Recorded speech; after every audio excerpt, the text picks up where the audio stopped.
جن کو آنکھیں ترس رہی ہیں، بغیر پروٹوکول کے، بغیر کسی اس کے پانی میں آپ کو نظر آئے گا اگلی صفوں میں. اور میں نے قسم ہے اللہ کی آنکھ سے آنسو دیکھے، یوں آنسو ٹپک رہے تھے دیا سر کی بہنیں اور وہ بلوچستان کی بہنیں ہماری منتظر ہیں، اور ہم یہاں ٹھنڈے کمروں میں اور ٹھنڈے ماحول میں رہتے ہیں.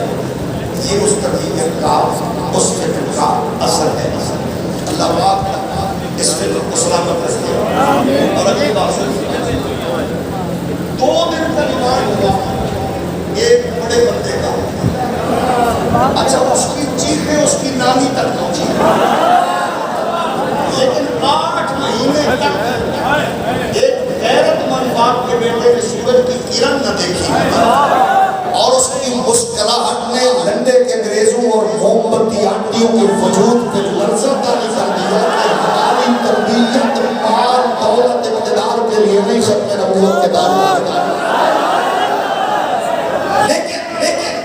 میں سلام پیش کرتا ہوں اس ماں کو، میں سلام پیش کرتا ہوں اس باپ کو کہ جس کا ایک بیٹا تو 8 ماہ تک سورج کی کرن بھی نہ دیکھ سکا، وہ 28 سال کا نوجوان پابند سلاسل ہو، اور پھر اس کا پھر 16-17 سال کا نوجوان بیٹا یوم پاکستان میں سینہ تان کے پاکستان زندہ باد کا نعرہ لگا کے بتا رہا ہو.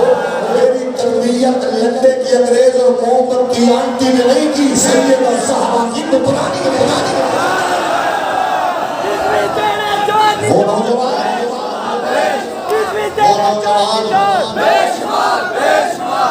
ہم کہتے ہیں جن کو اپنی طاقت اور قوت پہ ناز ہو، آنکھ سے ملا کے آنکھ تو ملا کے دیکھیں، آنکھ تو ملا کے دیکھیں. الحمدللہ ہمیں اس خاندان پر فخر ہے، ہمیں ناز ہے، آپ کی حقیقت بنا ہے، غیرت بنا ہے، جرت بنا ہے. یہ یاد رکھنا، اللہ سلامت رکھے. آپ اس وزن سے بولا ہے